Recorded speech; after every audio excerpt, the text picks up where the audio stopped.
और करे निरंतर सेवा। गुरु समझाने और नहीं त्रिभुवन में कोई है।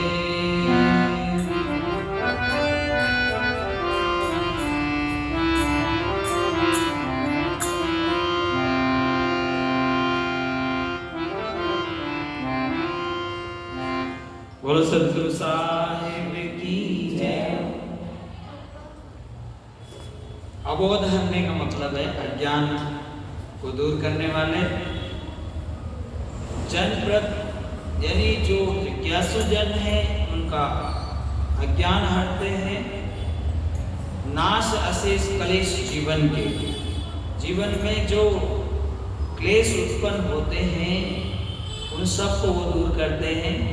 कृत आकृत विकृत कर्म को, कितने प्रकार के कर्म होते हैं उन सब कर्मों के बारे में जानकारी दे रहा करके अच्छे कर्म करने की सलाह देते हैं। न्याय अन्याय अधर्म धर्म को, क्या न्याय है क्या अन्याय है इसकी जानकारी देते हैं। क्या धर्म है क्या अधर्म है उसके बारे में पूर्ण जानकारी देते हैं, बताते हैं। विविध भांति निश्चय करावे, अपने शिष्य को क्या कर्म करने योग्य है, किसको धर्म कहते हैं, ये सब विविध भांति शास्त्रों से निश्चय करवावा वही गुरु है। ये कहते हैं भिन्न भिन्न सब भेद लखाई, भिन्न भिन्न प्रकार कर से माया ब्रह्म का भेद बताते हैं। सत्य मिथ्या वस्तु प्रखावे, परखाने मतलब जांच कराना, क्या सत्य है कि ये सत्य है, क्या असत्य कि ये असत्य है, वो सब पूरा तसल्ली करावे, जांच करावे, परखावे और सुगति कुगति मार्ग दर्शावे। कौन सा मार्ग शिष्य के लिए अच्छा है वो बतावे और भले बुरे मार्ग की जानकारी दे। ठीक है, तेई गुरु की शरणागत लीजिए, ऐसे गुरु के चरणों में जाकर शरणागत शिष्य बन जाना। तन मन धन सब अर्पण कीजिए, और तन मन धन सब गुरुदेव को अर्पण करने का मतलब उनका समझना। आज से जब हम गुरु की शरण में जाते हैं तो अर्पण का मतलब क्या है, तन मन धन का अर्पण का मतलब ये सब कुछ आज से आपका है, मेरा कुछ भी नहीं है। तो इस तरह से असन वसन वाहन और भूषण सुद्वारा निज परिचारक गण कर सब भेंट गुरु के आगे। विषय लिया गया कि जिस गुरु की शरण में हम जाते हैं उनको हम क्या क्या भेंट कर सकते हैं। गुरु दक्षिणा के रूप में, सबसे पहले गुरु दक्षिणा के रूप में हमें अपनी बुरी आदत को भेंट करना है। जो हमारी बुराइयां हैं, हमें कमी है, जैसे कोई नशा पता करते हैं तो उस दिन भेंट कर देना, आगे नहीं करना है। जैसे कोई मांस मदिरा सेवन करते हैं तो उसी दिन से छोड़ देना है।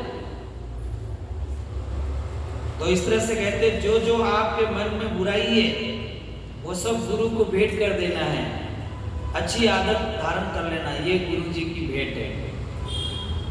बोलो सदगुरुदेव की। असन वासन वाहन और भूषण, जरूरतमंद गुरु जी को भेंट कर सकते हैं। उन्हें उचित आसन देने के लिए, ठहरने के लिए कुछ अर्थ दे सकते हैं, आश्रम वगैरह जब निर्माण होता है तो। फिर कहते हैं वाहन और भूषण, आपके पास वाहन है तो गुरु जी को घूमने के लिए वाहन दे सकते हैं। इस तरह कपड़े दान कर सकते हैं, जो गुरु जी इस तरह से धारण कर सके वैसी चीजें दे सकते जो काम आ सके, जो गुरु जी के। ऐसे नहीं कि अपने घर में खराब चीजें कोई काम की नहीं, भूल जाके आश्रम अलग हो। तो फिर कहते हैं सुत द्वारा निज परिचारक गण, सुत नाम बेटा, अगर आपके ज्यादा बेटा हैं तो एक बेटा भी दे सकते हैं गुरु जी, ताकि गुरु जी साधु बना के उसको प्रचार में लगाएं। फिर द्वारा जमीन आपके पास ज़्यादा है तो संतों को दान कर सकते हो, वो धर्म स्थल बनाकर वहाँ पर धर्म का प्रचार करो। निज परिचारक गण, आपके जो संबंधी हैं, कुटुंब है, परिवार है, उनमें घुमाकर उनको पवित्र करो। अपने बेटा बेटी जो आपकी बात मानते हो उनको गुरु की शरण में ले जाना भी गुरु की सेवा है। कहा कि जो भी लोग सुधर सके, जो आपकी बात मान सके, ऐसे लोगों को गुरु की शरण में ले जाओ। कर सब भेंट गुरु के आगे, भक्ति भाव में अनुराग। गुरुदेव को ये सब भेंट करके और अंतर में, हृदय में उनके प्रति भाव प्रेम जगाना। ऐसा नहीं कि भाई आज गुरु धारण किया और 1 साल से फिर गुरु के संपर्क में आए तो उनको विशेष बोध नहीं होता। तो कहते हैं जल्दी जल्दी गुरु के संपर्क में आए, ऐसी व्यवस्था करना, सत्संग में पहुंच सको ऐसी व्यवस्था करना, उनके वाणी वचन कानों से सुन सको ऐसी व्यवस्था करना। ऐसा नहीं कि गुरु कर ने किया, गुरु को कर लिया एक लोग दिखावा के लिए कि कोई हमें नुकरा नहीं करेगा, इसलिए गुरु कर लिया और गुरु कर ने किया। ने किया मतलब कोई वस्तु को जैसे और रख देते हैं, ऐसे वस्तु के अपना काम काज में ध्यान है, अपने परिवार में ध्यान है, गुरु की शिक्षा में ध्यान ही नहीं दिया वापस, तो ऐसे कल्याण नहीं होगा। तन यात्रा निर्वाह के कारण मान देश कीजिए धारण, इसे लिया है कि गुरु मुखी ये ख्याल रखें कि गुरु से ये चीज मांगे कि मैं संसार में यात्रा करूं तो किस तरह से यात्रा करूं, कैसे रहूं, कहाँ खान पान करूं, कहाँ नहीं करूं, ये सब पूछ ले।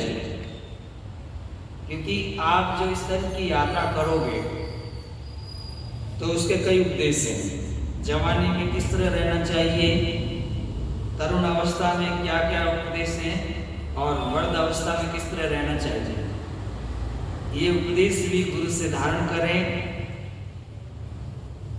इस तरह से कहते हैं ले भिक्षुक सम दीन भाव मन, गुरु जो आज्ञा करेंगे किस तरह रहना, किस तरह छोड़ना, क्या चीज खाना क्या नहीं खाना, जो भी गुरु के नियम होंगे, रूल्स होंगे, वो आपको धारण करना है और गुरु से मांगना क्या, ज्ञान।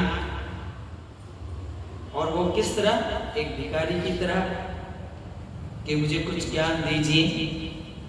ज्ञान किस विषय का हो वो सब उसमें आएगा। तो कहते हैं ले भिक्षुक सम दीन भाव मन, करे प्रणाम दंडवत चरणन, और गुरु को बार बार नमस्कार करें, वंदनी करें, प्रणाम करें, दंडवत भी करें। जैसे आपसे कोई गलती होगी तो आप दंडवत करें। दंडवत का मतलब समझते हैं, लंबा होकर वंदनी करना। और फिर कहते हैं नित्य गुरु का ध्यान करें। रामचंद्र जी कृष्ण भगवान बस गुरु का ध्यान करते थे, ऐसा शास्त्र युक्त ध्यान है वो करें। और गुरु आपको अंतर में ध्यान बताएं वो भी करें।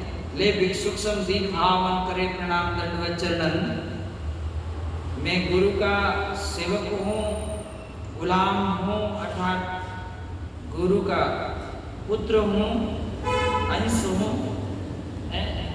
और गुरु के दरबार का याचक हूँ, मतलब भिखारी हूँ। ऐसा भाव उत्पन्न करे, तभी भक्ति अंदर प्रवेश है। ले भिक्षुक सम दीन भाव मन, करे प्रणाम दंडवत चरणन, महायज्ञ को फल वो पावे, सुकृत बंदी गुरु शीश निभावे। तो इस तरह गुरु धारण करने वाला जीव समझदार और विवेकी बनता है तो महायज्ञों का फल संत गुरु की सेवा में उसे प्राप्त हो जाता है। गुरु की वंदना से सुकृत कर्म की जागृति होती है और शीश निवाने से मल विक्षेप आवरण रूपी पाप का नाश होता है। ये है गुरु महिमा और इसमें अब आगे समझना है। ये विधि गुरु की शरण में करे निरंतर सेव, गुरु सम जाने और नहीं त्रिभुवन में कोई देव। इस समान इस तरह गुरु की सेवा पूजा करें, निरंतरता उसमें वर्ते, गुरु सम जाने और नहीं त्रिभुवन में कोई देव। ऐसा भाव आना चाहिए कि मेरे गुरु के समान तीनों लोगों में और कोई नहीं है। तीनों लोगों में अगर कोई मालिक है, देवता है तो गुरु ही है। ऐसा मन में भाव आना चाहिए, तभी वो गुरु भक्ति आपकी शुरू होगी। अगर आपने गुरु को कम समझा, मनुष्य समझा और इस तरह हल्के भाव में लिया तो आपको गुरु के दर्शन होने बंद हो जाएंगे, भक्ति से आपका कनेक्शन टूट जाएगा। तो इस तरह कहते हैं अगर टूट जाए कोई कारण से तो फिर नामदान लेना गुरु से, नहीं तो बीच में अटक जाओगे। अगर आपको गुरु के बारे में कुछ क्या हुआ, गुरु के बारे में जिसको कहते हैं कुसंगति के कारण कुछ अलगाव हुआ, कुछ भेद हुआ गुरु शिष्य के विचारों में और गलती शिष्य की थी तो गुरु के चरणों में जाकर उसे दंडवत करके और क्षमा याचना करनी चाहिए और फिर से नाम कानों में सुनकर गुरु से तो फिर से वजन करना चाहिए। नहीं तो वो क्या होता है कि कनेक्शन बराबर नहीं बनता है। ये जरूरी है। अब आगे हम आपको ले चलते हैं जिन गुरु को मानस कर जाने। यही प्रसंग है जो जिसने अपने गुरु को हल्का भाग दिया है उसको कितना पाप लगता है। तो आगे बढ़े।